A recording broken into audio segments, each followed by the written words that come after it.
Good evening, ladies and gentlemen, and welcome to the Get Out of Jail Free Radio Hour. I am your host and guide, Mr. Crispy, speaking to you through uncanny frequencies and sharing with you stories strange, fascinating, and terrifying. The views and opinions expressed on air are solely those of the speaker. The Get Out of Jail Free Radio Hour is an entertainment program, and any similarities to any person living or dead, or any place or events, are entirely coincidental. The Get Out of Jail Free Radio Hour was created except as indicated by Matt Henshaw. Listener discretion is advised.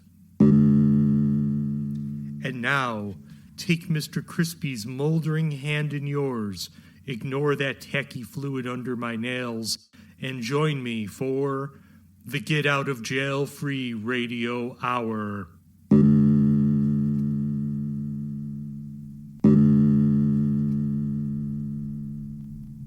I start awake, the indistinct sounds of television waking me from unconsciousness. I look at the clock with sleep-bleared eyes. 3:15 a.m. The evening's marijuana cigarillo and tumbler of gin did their intended magic on me, making 4 to 5 hours disappear. My mouth tastes like juniper and stale smoke, and I groan as I free myself from the clutches of the recliner. The sitting room is illuminated only by the cathode glow of the television, and my action is to retrieve the remote from the end table, shut off the television, and retire to my bedchambers for another couple dozen winks before I wake up again to go to my job. As I reach the table, something being said on the program makes me pause. It isn't what is said, but how it is being said. The tone strikes me as familiar, so instead of turning the set off, I turn the volume up. The shot is from the back, so the speaker is obscured. Obscured by lack of focus are two figures across from them. The program or movie looks to be shot on video, so the movements are exaggeratedly smooth and real. Slowly, the camera pans up, and I can see now over the shoulder of the speaker the audience of two still out of focus and blurred, stationary but subtle motions like trembling. Now I can hear what the speaker is saying. They are describing something awful, truly abhorrent. They are describing a murder they committed in sad tones that are not remorseful but rather detached, as though this is something rehearsed and acted, but poorly. I see the actor's jaw move as they speak the words, how they chose the victim for their vulnerability and their innocence. They describe how they abducted them, how they rendered them unconscious before they began their murderous work. In the same detached tone, they described how their last breaths smelled, how bruises bloomed as the victim fought back on their arms, shoulders, neck, and throat, how their eyes went wide, sclera hemorrhaging as hundreds of vessels broke into bright crimson that leaked with their tears down their cherubic face. The body fighting until it could fight no longer, then twitching and tightening with rigor as their systems collapsed. The speaker's voice now goes low as they describe what comes next. The thrill of the kill past, now they proceed to dismember the evidence. In that same flat affect, the speaker describes the bone crack, the pale skin inverted to wet red. They turn the head away from them to avoid the victim's guilty gaze. How the gaze reminds them of sitting in the pew when they were young. The final, agonized screams not unlike the hymn that was being sung. They looked up to the altar and remarked at the funny man hanging there, the same guilty gaze staring at them. They could hear the hanging man's funny titter, though no one else could. And what he said to him then, how guilty he was, and how he had to make things right by doing what he said, even if what he said didn't seem like it was right. They continued to describe how, for a body so small, it was terribly tough to break down, But eventually, limbs were freed, digits liberated. It took a long time. They then took the parts and began to fill bag after bag with the decomposing body. The air was redolent with sweet copper, sweat, and waste. The speaker's voice was now rising, and they kept wiping something away from the cheek that was exposed. Even though it was gaining in volume, it still retained a quality to it that may have been sadness or absent of emotion. The camera began a slower move now, the speaker again obscured and off camera, but the figures out of focus were becoming inexorably clearer.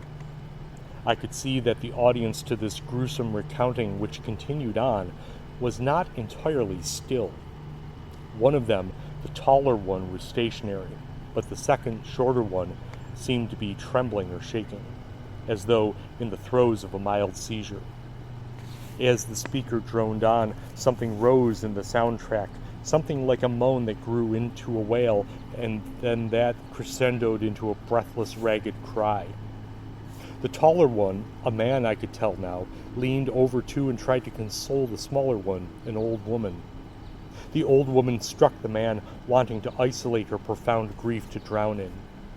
Now the two were in focus, both drenched in sorrow and shame, rage and depression, as the speaker now also began to cry.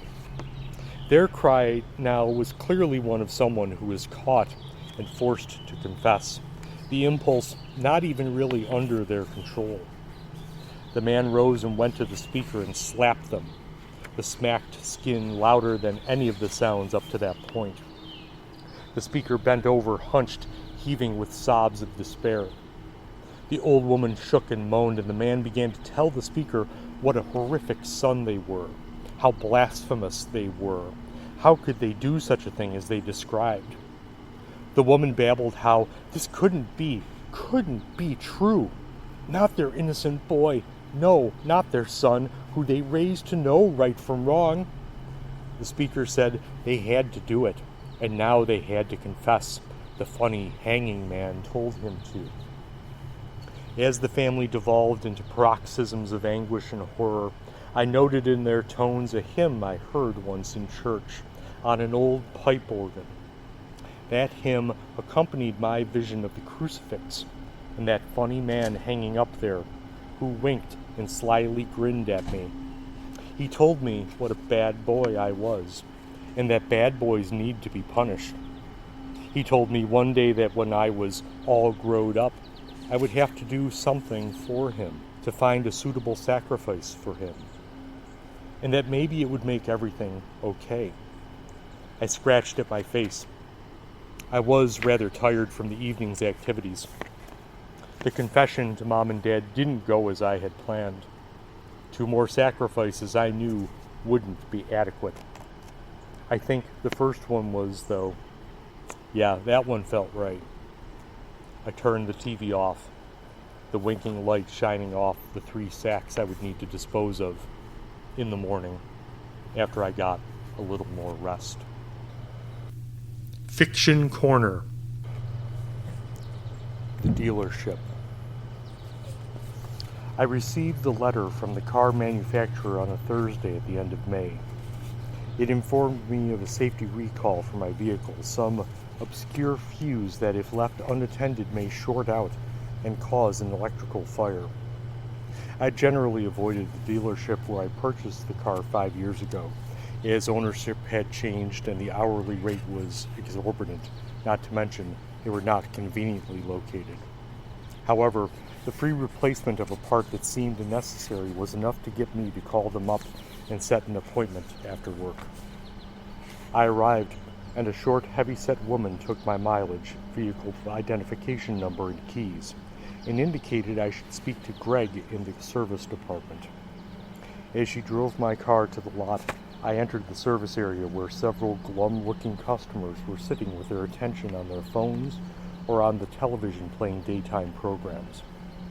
A young man, easily 6.5 feet tall, strode over and introduced himself as Greg. He had a smarmy grin on his face and smelled a little too much of cologne. Walking a few paces behind him was a diminutive woman who held a small notebook which she was writing notes in. She was younger than Greg and almost looked like she was still in high school. "What are we doing today, Mr. Henderson?" Greg said, getting my name wrong. "Mr. Jensen," I corrected, "and I'm here about a safety recall, some kind of fuse that needs replacing." "Ah, yes, Mr. Josen, we've been getting a few of those in," Greg replied.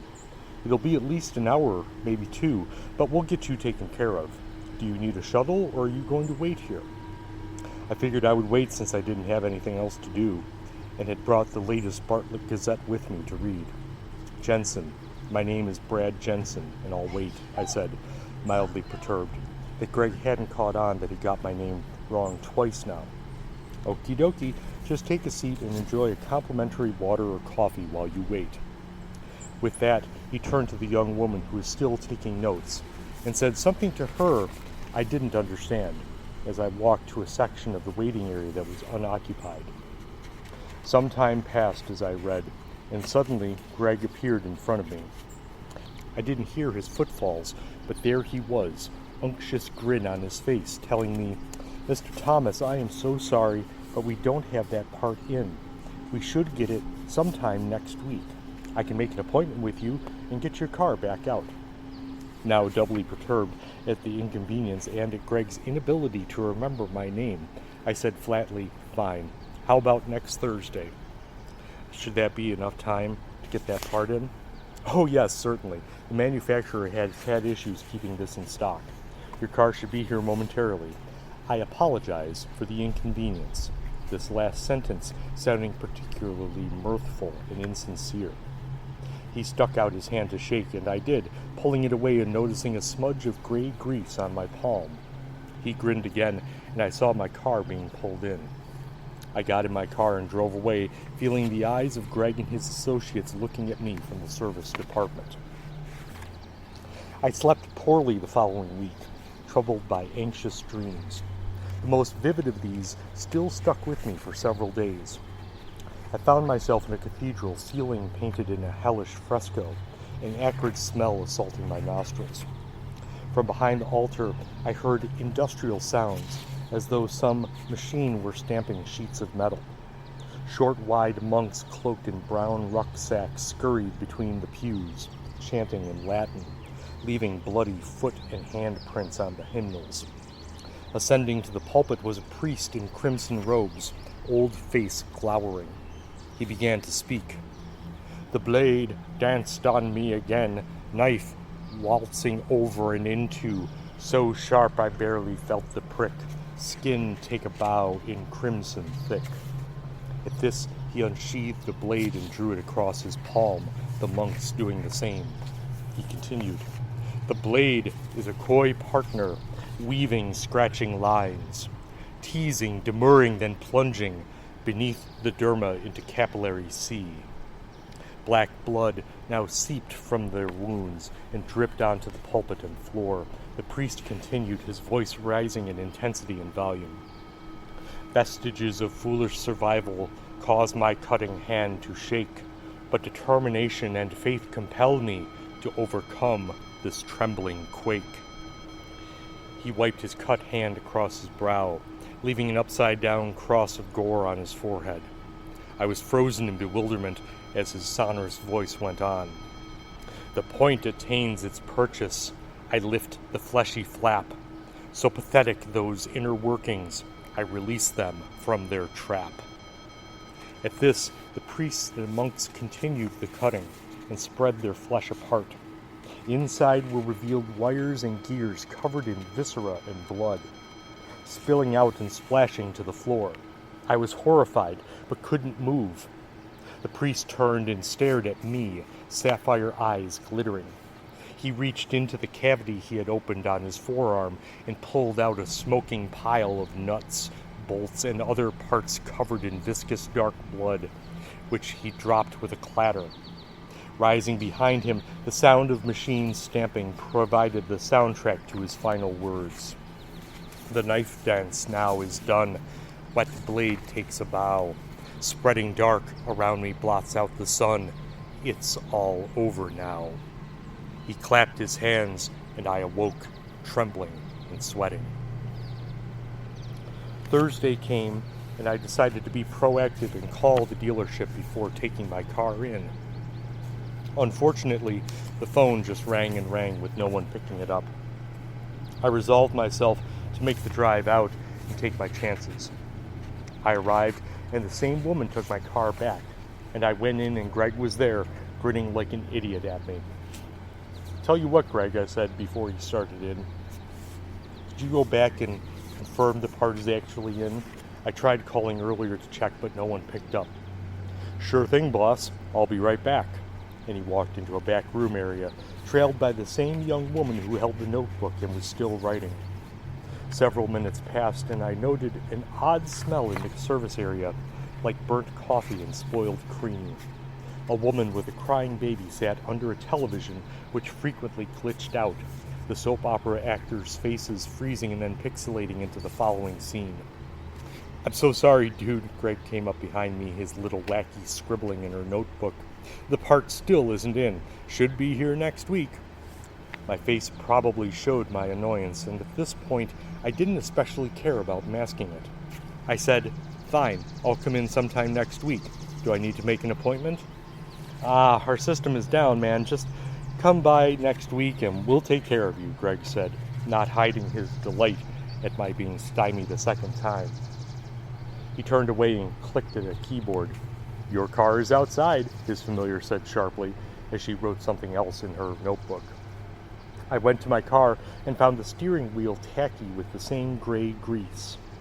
I looked inside the dealership before driving off and saw most of the employees looking at me with blank, empty stares. A mechanic in greasy dickies capered in front of the woman and her child, waving a wrench above his head in ever-expanding arcs. Work was all-consuming the following week, and I only occasionally came back to the strange encounters I had at the dealership, with no little amount of frustration and anger. Eventually, it was the middle of the following week, and I drove back out, this time determined to get to the bottom of the situation and to get my car repaired. I parked in the customer lot and went into the service department. Greg was at his station. Even from a distance, I could tell the screens were black and null. Still, he was typing and speaking in hushed tones to the small woman who was hurriedly, why was she always writing in her notebook? I cleared my throat to get his attention, and he turned, straightening to his full height. For a moment there was a darkness to his visage, a glowering that uneasily reminded me of my dream with the priest, but it was gone in a moment. Now bearing the slick and unpleasant look of a service person who secretly loathed their customer and hoped to hide it behind a friendly facade. "How can I help you, sir?" he said. "Greg, I'm here to check on whether that part is in or not," I said, gritting my teeth and maintaining my composure. Yes," he replied slowly. "I would recommend you go over to Parts next door and check with them on whether it's in or not," ending with a grim smile. I stood there a moment expecting Greg to check with the parts person, but he returned to typing into his black screen. The woman, at this point I presume some kind of trainee, pointed to the door reading Parts, and I walked over. The parts department was empty, with a desk separating the customer area from the employee vestibule. I could see a door ajar in the back, where a large man was sitting at an equally dark terminal and talking to someone out of sight. Two different voices of cruel laughter exploded. I also heard a man on a phone in an office. After a few minutes, I heard the phone return to the console, and a short man wearing a red polo shirt and khakis came out. "Good afternoon, sir. How can I help you?" he said, beady brown eyes regarding me. I explained the situation, saying that Greg sent me over to check on whether a part was in. "Do you know what the recall is for?" the parts man asked, and I told him I didn't remember exactly what it was, some kind of fuse. "Hold on, I'll see what I can find out," and he walked out of the back door. I stood there a few minutes, the large man continuing to prattle on to his co-workers in the back, something about an upcoming astronomical event that I had heard about on the news. Time passed, and I took a seat at a table. The short man still had not returned 20 minutes later, and my anger was becoming more and more potent. I was nearly ready to be done with the entire affair when the man emerged holding a plastic bag. Your part has been in for a couple of weeks now, sir, and I will write your name on it and set it aside. We can take care of it first thing tomorrow morning," as he led me back to the service area. I said, "Okay," now feeling a swirl of anger roiling in my guts, and I noted that we were now going to what I assumed was the manager's office. The manager looked at the parts man, then me, and back at the parts man who held the bag out and said with a derisive tone, "This gentleman needs the following part installed, and I am giving this to you to hold for him." The manager eyed me again, measuring me up, and said, "All right, first thing tomorrow morning, we'll take care of you." He took the part, and I asked if I needed to make an appointment. "System is still down. Just come first thing when we open, and we'll get you all set," he replied flatly. "Alrighty then, thank you," I said, walking back to my car. I heard the parts man say something I couldn't quite make out, then he and the manager laughing heartily. The same mechanic I had seen previously was talking to another associate and proceeded to gyrate and dance in a lewd way while she giggled. Greg and his diminutive associate were nowhere to be seen. I arrived at the dealership in the morning twilight. It struck me how in this dim light the dealership appeared nearly abandoned. Weeds grew out of cracks in the pavement, and their stock was especially paltry. Outside of one of the sales buildings, two overweight men, I presume salespeople, stood smoking, looking up for a moment when I pulled up to the garage, then returning to their conversation. The sky was the color of steel, overcast, no sunrise. In a few moments, the garage door shuddered open and I drove into the bay. This time, a young man wearing earbuds and dark sunglasses took my car and information and directed me inside. There was no Greg inside, but I saw the manager in his office, and the short woman who was Greg's trainee came up behind me. "Sir, can I help you?" she said. "Yes, I'm here for the recall. The part is in and the manager has it ready." "Okay, right this way," she said coolly, and led me to her station. I noted that the screens were still dark. "Is your system still down?" I asked. "Yes, someone hacked all of our systems a couple weeks ago," she replied, adding, "I guess I'm in the wrong business because they're going to pay them." I regarded this with mild surprise, and she told me to take a seat and it would be a couple of hours. "I'd really prefer a shuttle back home if there is one," I said, but she shook her head. "No shuttle drivers today. Please take a seat and have some water or coffee if you like." Resigned to be left sitting and waiting, I grabbed some coffee and took a seat where the television was showing a morning news program, the hosts talking about the astronomical event that was a distraction from the political and social ills of the country. I sipped at the coffee, bitter, and reflected on how this whole experience had been a hassle from start to finish. Time passed, and I finished the coffee. I got up and threw the cup away near Greg's station. By the keyboard, I saw the open notebook that the young woman had been writing in. A good deal of the writing was either illegible or in some kind of language that was not English, characters running into one another. As I looked closer, the script swirled, and I was struck by vertigo. I staggered back to my chair, but before I could reach my seat, I fell to the ground, and all went black. I came to, the fluorescent lights above flickering and then going dark. A moment later, they exploded again into harsh light. I found myself in a warehouse with shelves and shelves full of nuts, bolts, and tires. I was lying on a flat surface and was bound. The lights were extinguished again, and for some time I laid there in the darkness, seeing nothing and hearing nothing. I don't know how long I was in this virtual void, or I might have passed out from the shock, but when I awoke a second time, the room was now illuminated by guttering flames. An assemblage of people in brown jumpsuits surrounded me at a distance and murmured strange syllables I couldn't understand. I moaned for help, but I got no response. After a few minutes, a door opened out of sight, hinges screaming, and I heard a series of footfalls. Closing in on me, Greg, now attired in a harness, loincloth, and a gag, along with the partsman and the manager, all regarded me with contemptuous grimaces. The partsman wore a dark robe and looked much older now. The manager held a dagger in his left hand, hilt glittering with crimson rubies, and an old book in his right. He proceeded to intone syllables that struck me with an evolutionary terror, even though I could make no sense from them. The parts man called one of his congregants over, and the capering mechanic I had seen a couple of times before made his way up to the altar. Along his waistline hung an ear, a red rope of intestine, and a baby's foot. He pulled a socket wrench out of his pocket and licked the stained steel, oil or grease running over and off of his tongue. His hands were scarlet, livid, covered with burns and scars.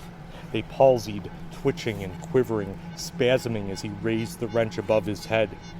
A gong sounded, and ascending from the darkness, I saw the young woman, now stepping regally into the flickering light. She was dressed in a dark gown slit up the sides, and wore a top of gold lame that exposed her chest and the gap between her breasts. Upon her head, a diadem reflected back the light and made it appear that stars danced around her head. Her eyes were pure gray, no pupil or white. She grinned, tiny pearl-like teeth shining. "We're now ready to remove the recalled part," she intoned with ceremonial effect, as the manager slid the blade into my chest, blood bubbling out and spilling to the floor. She reached her hands into my open torso, and she pulled out a gray and smoking pile of nuts, screws, bolts, and wires. I was dumbfounded that I was still conscious, still able to recognize the very elements of my nightmare, realizing this was no dream. I tried to cry out, but all that escaped my lips was a sound something like an engine turning over but not able to start.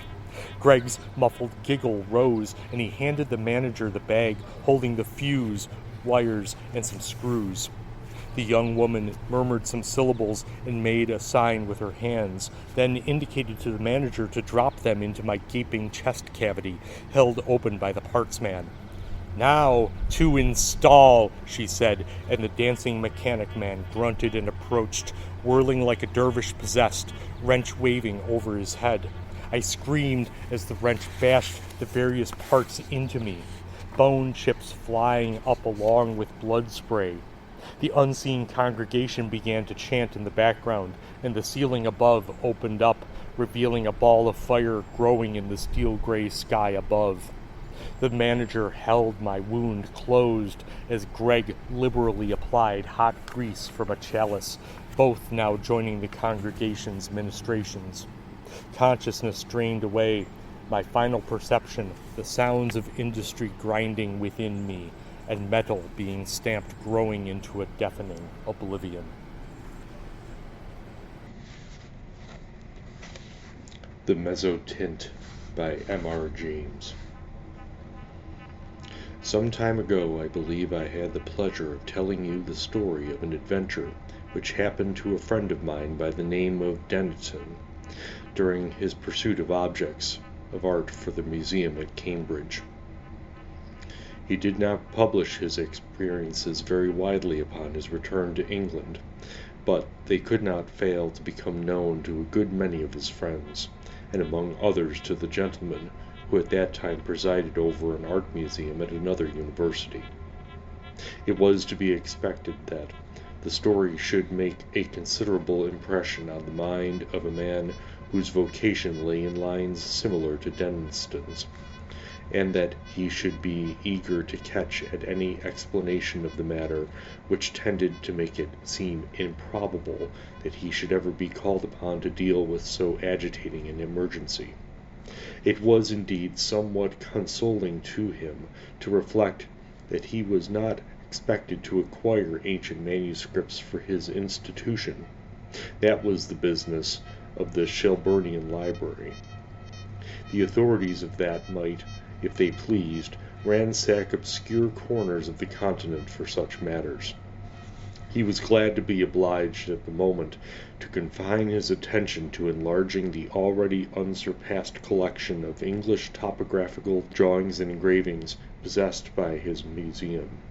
Yet, as it turned out, even a department so homely and familiar as this may have its dark corners, and to one of these Mr. Williams was unexpectedly introduced. Those who have taken even the most limited interest in the acquisition of topographical pictures are aware that there is one London dealer whose aid is indispensable to their researches. Mr. J. W. Britnell publishes at short intervals very admirable catalogues of a large and constantly changing stock of engravings, plans, and old sketches of mansions, churches, and towns in England and Wales. These catalogues were, of course, the ABC of his subject to Mr. Williams, but as his museum already contained an enormous accumulation of topographical pictures, he was a regular rather than a copious buyer, and he rather looked to Mr. Britnell to fill up gaps in the rank and file of his collection than to supply him with rarities. Now, in February of last year, there appeared upon Mr. Williams' desk at the museum a catalogue from Mr. Britnell's Emporium, and accompanying it was a typewritten communication from the dealer himself.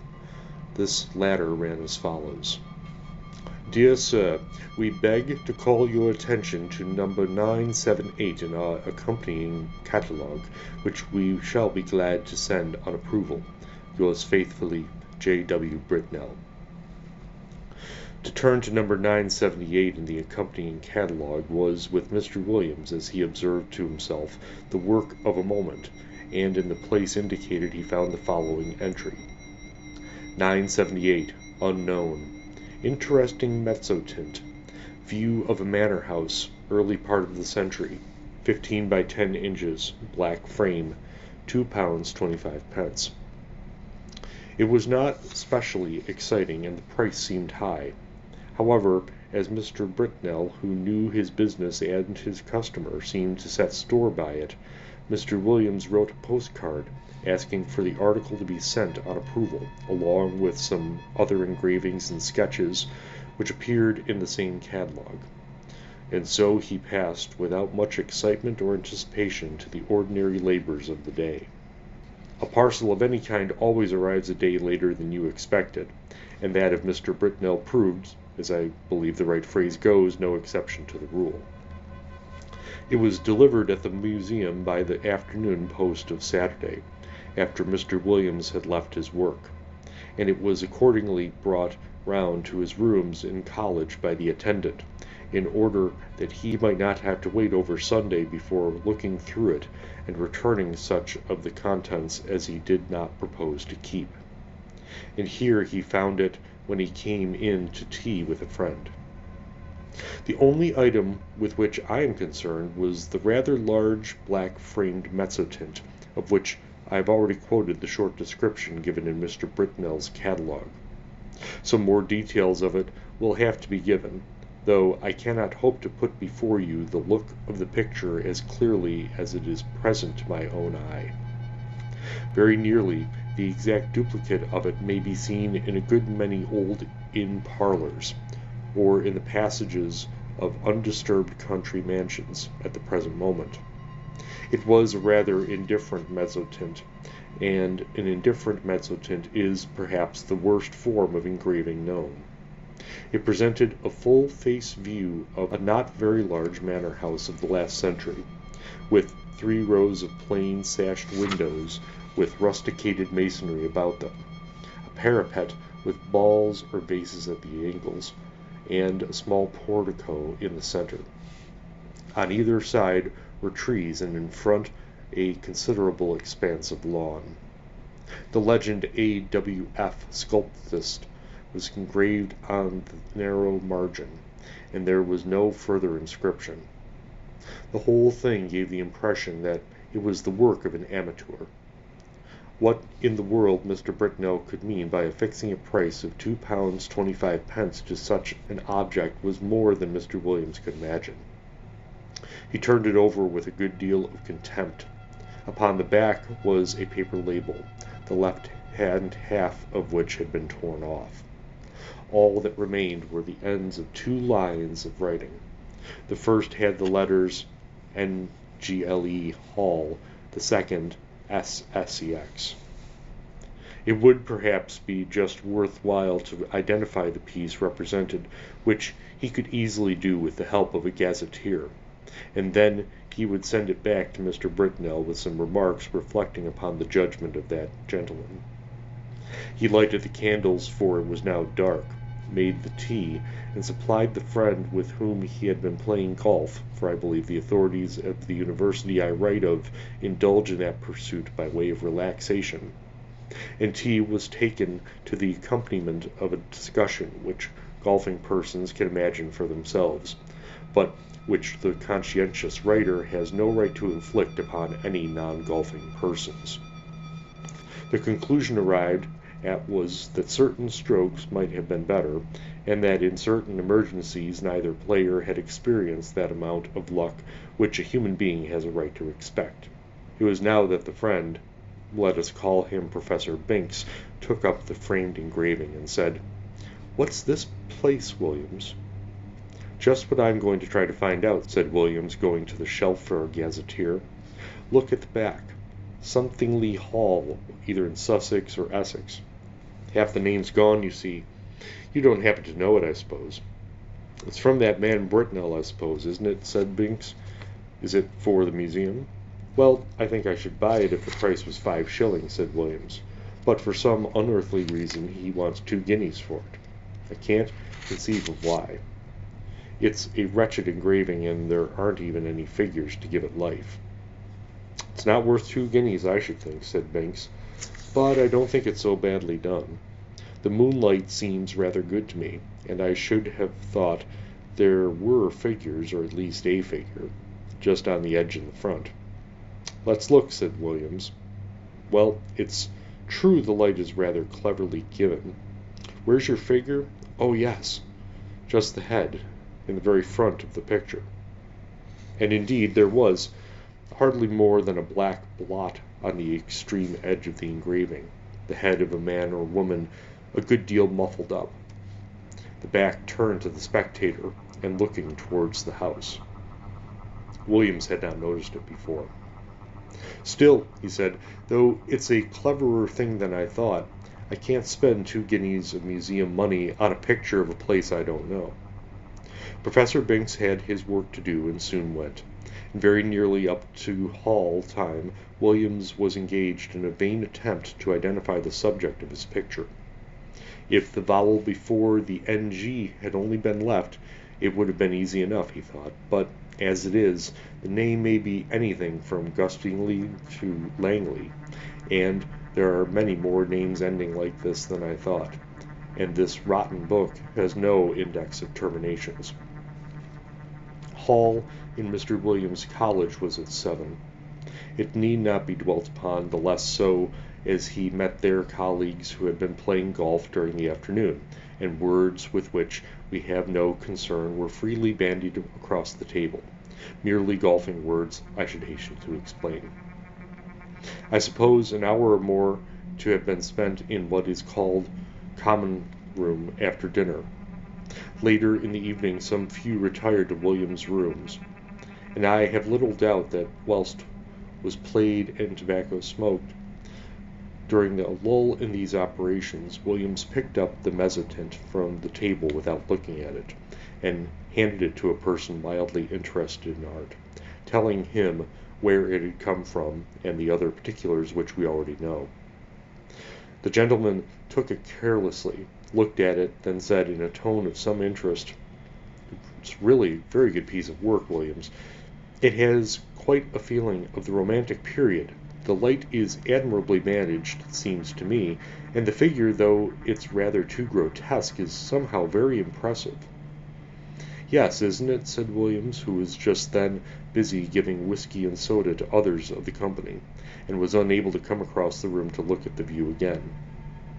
It was by this time rather late in the evening, and the visitors were on the move. After they went, Williams was obliged to write a letter or two to clear up some odd bits of work. At last, some time past midnight, he was disposed to turn in, and he put out his lamp after lighting his bedroom candle. The picture lay face upwards on the table, where the last man who looked at it had put it, and it caught his eye as he turned the lamp down. What he saw made him very nearly drop the candle on the floor, and he declares now that if he had been left in the dark at that moment he would have had a fit. But as that did not happen, he was able to put down the light on the table and take a good look at the picture. It was indubitable, rankly impossible, no doubt, but absolutely certain. In the middle of the lawn in front of the unknown house, there was a figure where no figure had been at 5 o'clock that afternoon. It was crawling on all fours towards the house, and it was muffled in a strange black garment with a white cross on the back. I do not know what is the ideal course to pursue in a situation of this kind. I can only tell you what Mr. Williams did. He took the picture by one corner and carried it across the passage to a second set of rooms, which he possessed. There he locked it up in a drawer, sported the doors of both sets of rooms, and retired to bed. But first he wrote out and signed an account of the extraordinary change which the picture had undergone since it had come into his possession. Sleep visited him rather late, but it was consoling to reflect that the behavior of the picture did not depend upon his own unsupported testimony. Evidently, the man who had looked at it the night before had seen something of the same kind as he had. Otherwise, he might have been tempted to think that something gravely wrong was happening either to his eyes or his mind. The possibility being fortunately precluded, two matters awaited him on the morrow. He must take stock of the picture very carefully and call in a witness for the purpose, and he must make a determined effort to ascertain what house it was that was represented. He would therefore ask his neighbor Nisbet to breakfast with him, and he would subsequently spend a morning over the gazetteer. Nisbet was disengaged and arrived about 9:30. His host was not quite dressed, I am sorry to say, even at this late hour. During breakfast nothing was said about the Mezzotint by Williams, save that he had a picture on which he wished for Nisbet's opinion. But those who are familiar with the university life can picture for themselves the wide and delightful range of subjects over which the conversation of two fellows of Canterbury College is likely to extend during a Sunday morning breakfast. Hardly a topic was left unchallenged, from golf to lawn tennis. Yet I am bound to say that Williams was rather distraught, for his interest naturally centered in that very strange picture which was now reposing face downwards in the drawer in the room opposite. The morning pipe was last lighted, and the moment had arrived for which he looked. With very considerable, almost tremulous excitement, he ran across, unlocked the drawer, and extracting the picture, still face downwards, ran back, and put it into Nisbet's hands. "Now," he said, "Nisbet, I want you to tell me exactly what you see in that picture. Describe it, if you don't mind, rather minutely. I'll tell you why afterwards." "Well," said Nisbet, "I have here a view of a country house, English, I presume, by moonlight." "Moonlight? You're sure of that?" "Certainly. The moon appears to be on the wane, if you wish for details, and there are clouds in the sky." "All right, go on, I'll swear," added Williams in an aside. "There was no moon when I saw it first." "Well, there's not much more to be said," Nisbet continued. "The house has 1, 2, 3 rows of windows, 5 in each row, except at the bottom, where there's a porch instead of a middle one. And—" "But what about figures?" said Williams, with marked interest. "There aren't any," said Nisbet, "but—" "What? No figure in the grass in front?" "Not a thing." "You'll swear to that?" "Certainly I will. But there's just one other thing." "What?" "Why, one of the windows on the ground floor, left of the door, is open." "Is it really? My goodness! He must have got in," said Williams with great excitement, and he hurried to the back of the sofa on which Nisbet was sitting, and catching the picture from him, verified the matter for himself. It was quite true. There was no figure, and there was the open window. Williams, after a moment of speechless surprise, went to the writing table and scribbled for a short time. Then he brought 2 papers to Nisbet, and asked him first to sign one. It was his own description of the picture which you have just heard, and then to read the other, which was William's statement written the night before.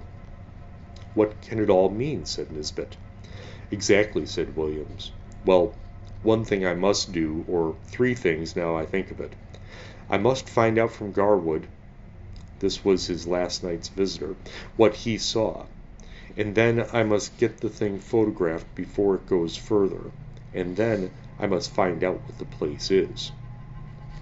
"I can do the photographing myself," said Nisbet, "if you will." "And I will. But you know, it looks very much as if we were assisting at the working out of a tragedy somewhere. The question is, has it happened already, or is it going to come off? You must find out what the place is. Yes," he said, looking at the picture again, "I expect you're right. He has got in, and if I don't mistake, there'll be the devil to pay in one of the rooms upstairs." "I'll tell you what," said Williams, "I'll take the picture across to old Green." This was the senior fellow of the college, who had been bursar for many years. "It's quite likely he'll know it.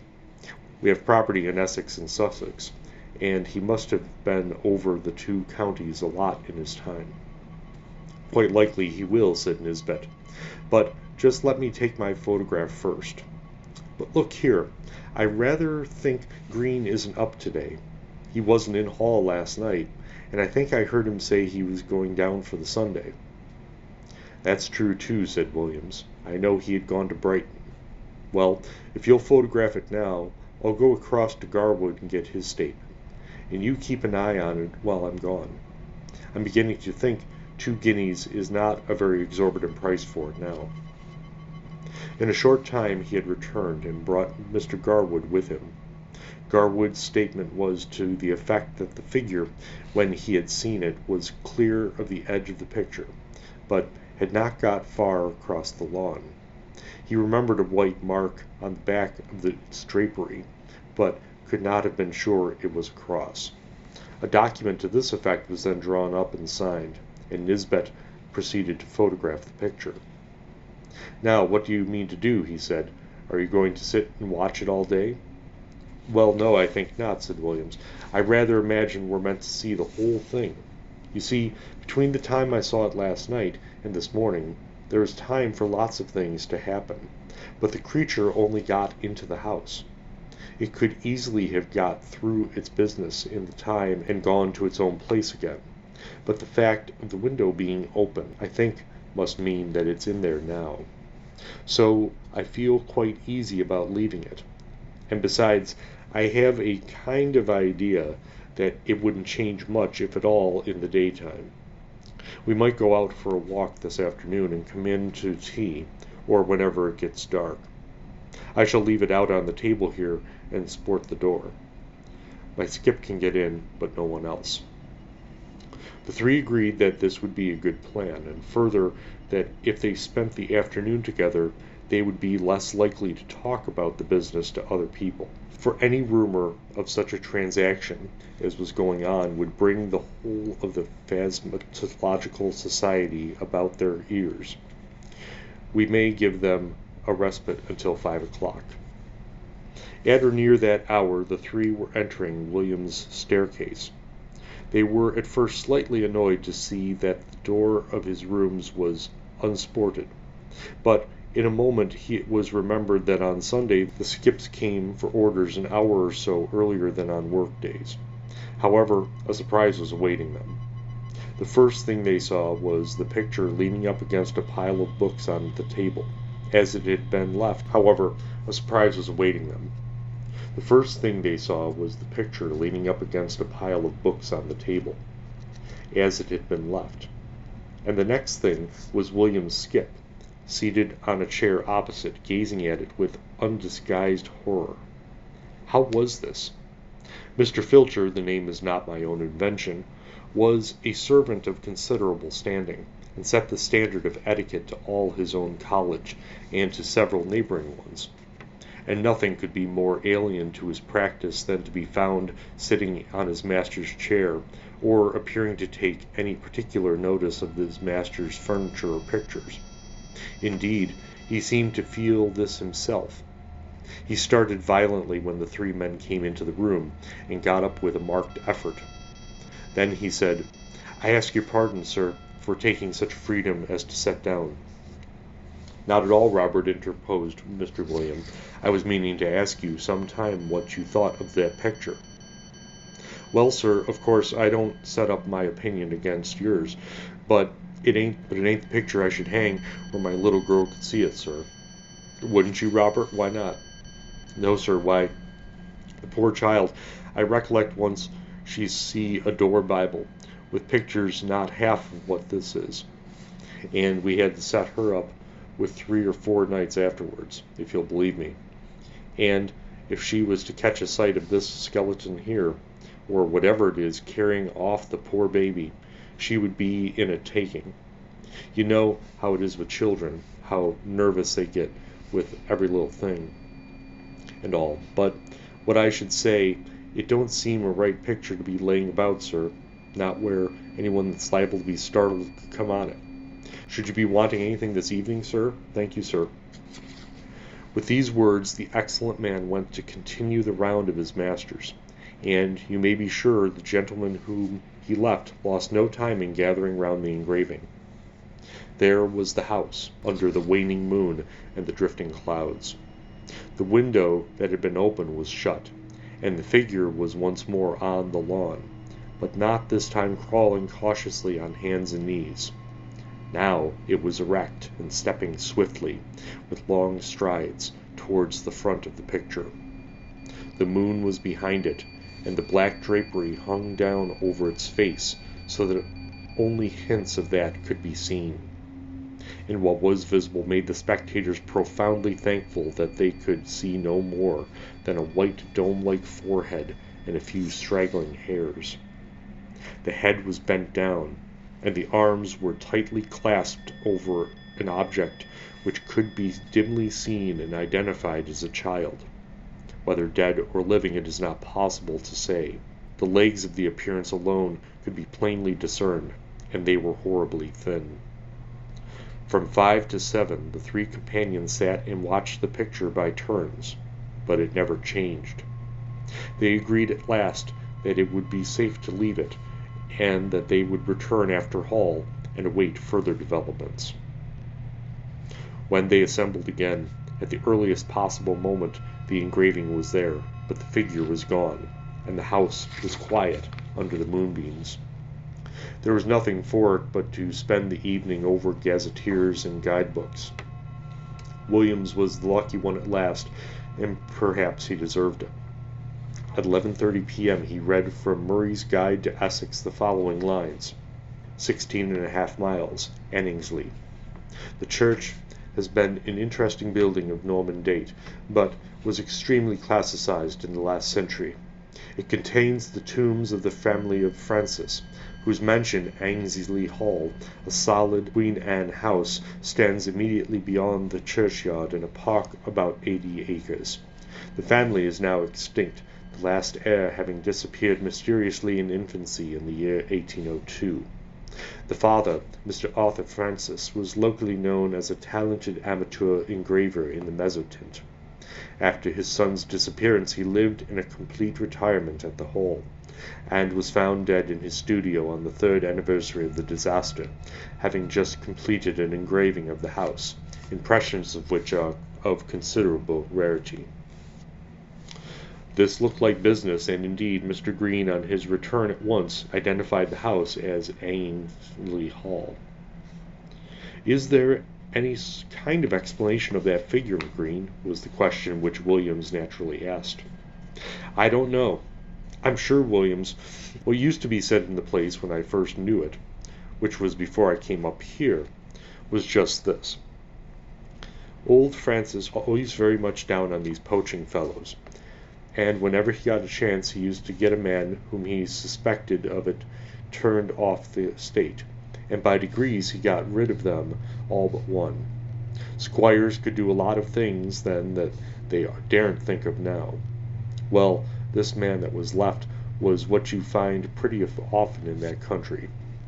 The last remains of a very old family. I believe they were lords of the manor at one time. I recollect just the same thing in my own parish. What, like the men in Tess d'Uberville's? Williams put in. Yes, I dare say it's not a book I could ever read myself, but this fellow could show a row of tombs in the church there that belonged to his ancestors, and all that went to sour him a bit. But Francis, they said, could never get at him. He always kept just on the right side of the law, until one night the keepers found him at it in a wood right at the end of the estate. I could show you the place now. It marches with some land that used to belong to an uncle of mine. And you can imagine there was a row.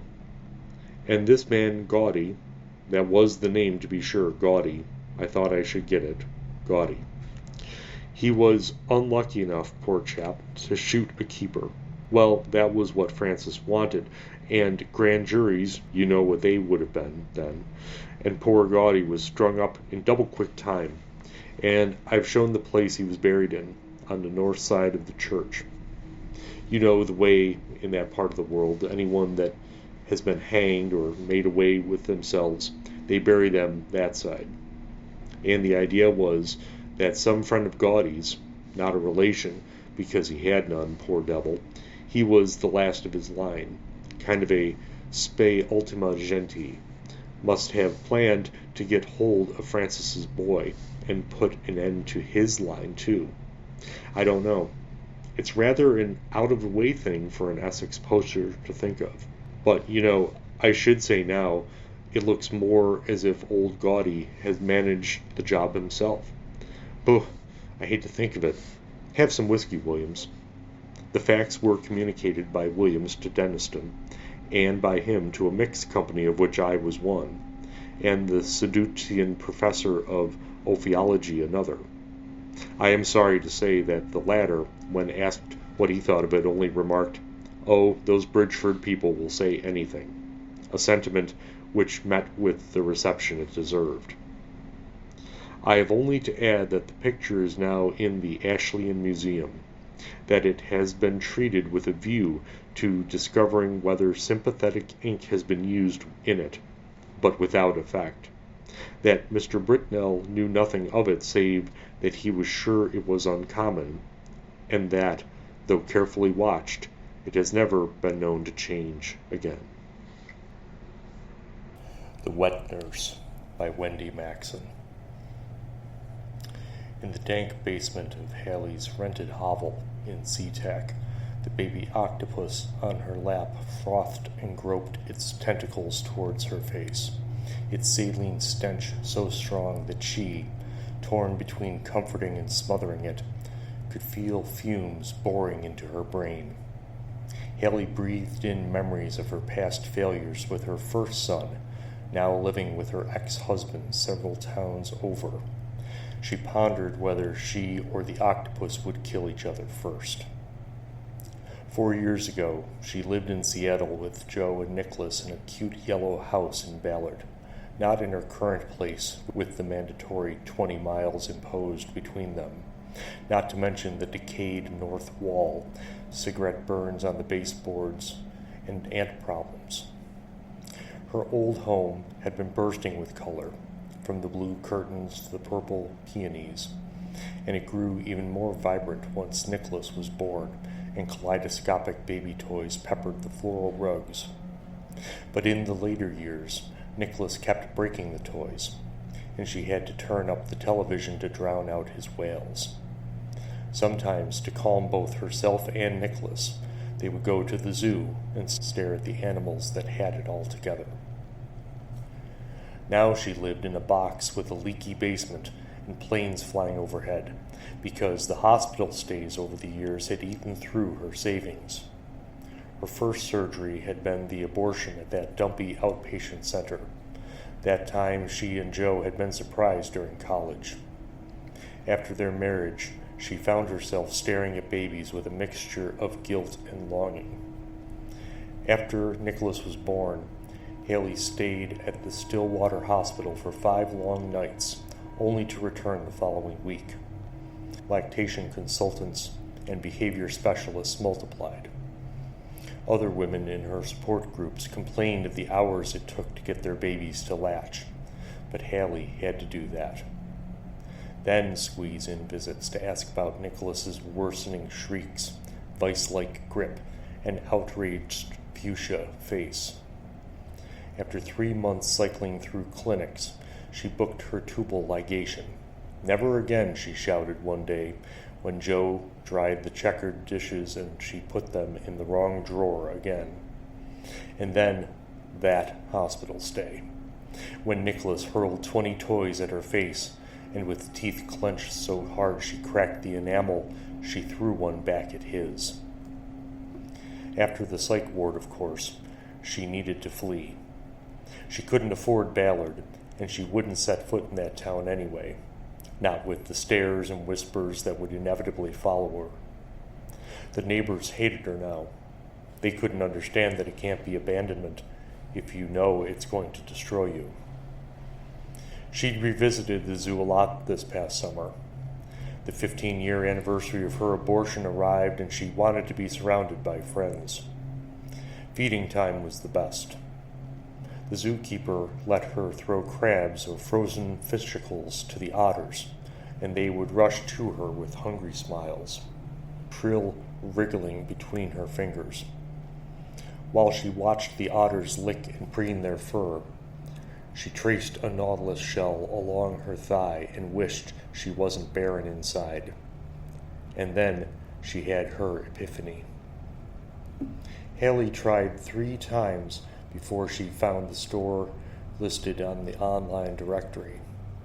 With its dingy walls and homemade burlap sign draped beneath the awning, the Rain Cloud Fish and Reptile Emporium had clearly gone up in a hurry and didn't intend to stay long. When she stepped through the doorway, her senses expanded. The ceiling shone black. Every inch of space was stuffed with artificial palms and hanging ficus. Heavy metal spewed from the stereo, but she could still hear the low hiss of the artificial lights. Boa constrictors wrapped and curled.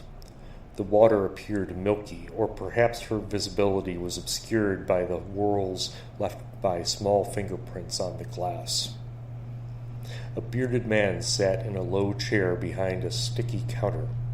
He rose and walked to the back room.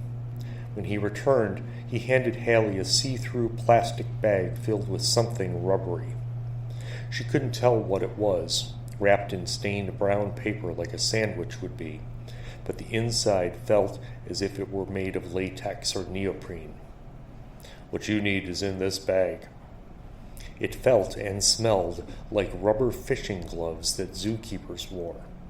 She ran her fingers along the spongy package, which grew soggy in her hand. A teenaged employee approached them and grabbed the bag from Haley's grasp. He unwrapped the plastic, unfolded the paper, and gently showed her a black baby octopus about the size of her palm. It didn't move. He placed it on her fingers. She poked it a bit, tried to get it to move. Its tentacles lay motionless. "It needs you," the bearded man said. "You must care for it. Only you. I will get you your new tank." Haley felt caught between the downcast stare of the store clerk and the shining eyes of the boy, but her instincts told her to take the octopus and keep it close. She let the teenager load the tank, wet-dry pump, LED light, waste collector, and 2 bags of rocks and sand into her car. She could save the baby octopus, heck, even raise it, show those bastards in Ballard that they were wrong about her. But what if she couldn't even get this poor little thing to move? She sighed.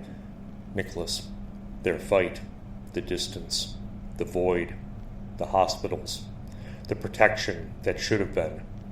This time, she would really try motherhood. The tank took weeks to set up. She barely came down anymore because of the gloom and the erratic clunks from the water heater. but something about having the octopus living beneath her made her visits more frequent. Perhaps once she nursed it back to health, she'd get rid of the junk, the old toys, and dilapidated furniture. After 2 months, the layer of dust on the floor surrounded a gleaming tank, filtration and lighting system. Pebbles shone, iridescent, stacked inside the tank. Above them were strewn bits of white PVC pipe, discards from the drainage system that Joe had built in their former backyard. He tossed the hubs and fittings into a garbage bag. She pilfered it when she left town, because you shouldn't throw perfectly good things away. Now the pipe fragments lazed in the tank, rainbows reflected onto them, the octopus hiding motionless beneath. 3 months passed. She lugged a chair into the basement so she could sit with the octopus on her arm. It pressed its slick little body onto her, occasionally flopping half-heartedly onto its side. Sometimes it wriggled its legs, but more often she worried that she'd killed it. Over time, given her round-the-clock care for the octopus, it became easier for Haley to just order pizza. The doorbell rang, and the boxes of pepperoni and pineapple piled up. It got colder 4 months in. The number of freckles on her arms increased. She checked and double-checked. Even if Haley's octopus hadn't mastered its latch and suckle, it ate her soul a little bit every day. She refused to flee now that things were rough. Never mind what Joe shouted that night. He clutched Nicholas's body, racked with sobs, and she shoved nightgowns into her suitcase. When Haley descended into the basement the following day, it was 10 degrees warmer. The room smelled musty, and the puddles left from last night's storm had stained brown at the edges. Droplets of rain had crisscrossed the north wall, leaving paths of gunge. Haley cleared the steam from her glasses, loosened her collar, and approached the tank. "Hi there," she breathed. "Going to behave better today?" She lowered the octopus to the floor, then crossed her arms and waited for it to flop. Nothing. The rain had seeped into the basement. Beside a large puddle oozing on the concrete floor lay tiny droplets, new ones. For the first time, the octopus trailed 3 inches to the left. Good God, she had done it. It was growing. She wasn't a wreck, no matter how many names Joe or the townspeople called her. The octopus slithered a few inches left, then right. Haley jumped, rejoicing. When she touched ground, her left foot slipped on a puddle and she flew backward, slamming her tailbone into the concrete. The pain was immense. The octopus scampered an entire foot across the floor. Haley moaned, but she couldn't take her eyes off what was happening. The octopus was learning to crawl to her. It wanted to help her. The octopus flopped back and forth along the waterlogged floor. Directionless, it knocked into a dusty tarp, covering what had been Nicholas's sit-me-up bouncy chair, triggering its music and vibration. After lying dormant for years, the battery had almost drained, so the impact made the chair shudder and convulse to the minor key bleating of a worn calliope. Nicholas used to sit for hours in that chair playing with his ice-blue teething rings, the only thing that made him stop crying. Back when there still was a Nicholas for Haley. The octopus neared, steadier now. It was slithering faster, gaining momentum in an attempt to comfort her distress. Not like Nicholas, who had been so damn loud all of the time. He had been squirming and wailing that night she grabbed his little wrist and shook it so hard. And then the police lights and judges' gavels. The octopus slid toward Haley. When she tried to stand, her back erupted in searing pain. She screeched. The octopus went crazy. Its rubbery mass advanced each time she winced, darted her eyes, or bent over in agony. It wasn't coming to help. It was responding to her pain. This wasn't compassion. This was jubilation. Haley felt downright ill. The throbbing in her back had shot up to her lower jaw. She wanted to help the octopus and wanted it to help her, but she also wanted to run away from everything and couldn't stop its progress. The octopus burbled in front of her, unassisted. Her blood grew cold. It slid a tentacle up her marble skin and flopped it boyishly onto her shoulder, wriggling triumphant in the air before attaching two suckers like leeches onto her throat. There was a pregnant pause. Haley understood. And then she started to laugh, like she did that night she wound up at St. Vincent's. For the first time in years, she felt another soul welcoming her, reaching through her. In the octopus's gangly embrace, she could delight in the joy of her past, her boy Nicholas, but in her future too, the one that now lay open to her. She could call herself Mother, and she was free to return the hugs that Nicholas had shunned for years. Come to think of it, she was the one who hated being touched, but she couldn't blame herself for that, could she? Not with Nicholas biting her face all the time, always so close, forcing her to swivel to get air. Haley felt a cephalopodic arm pat her on her back and another press softly against her cheek, and for a moment she understood absolution. Then the octopus hugged her, dragging its tentacles along her neck, pulling tighter and tighter and tighter still. It wound the weight of its love around her until it squeezed her windpipe and she squeaked a feeble breath of air. The octopus eyed Haley's open mouth, took its last tentacle, and plunged it down her throat.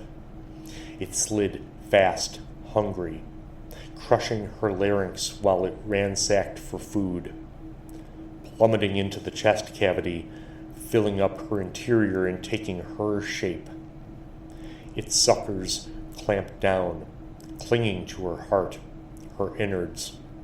It began to suckle, though to anyone else it would have sounded like cooing.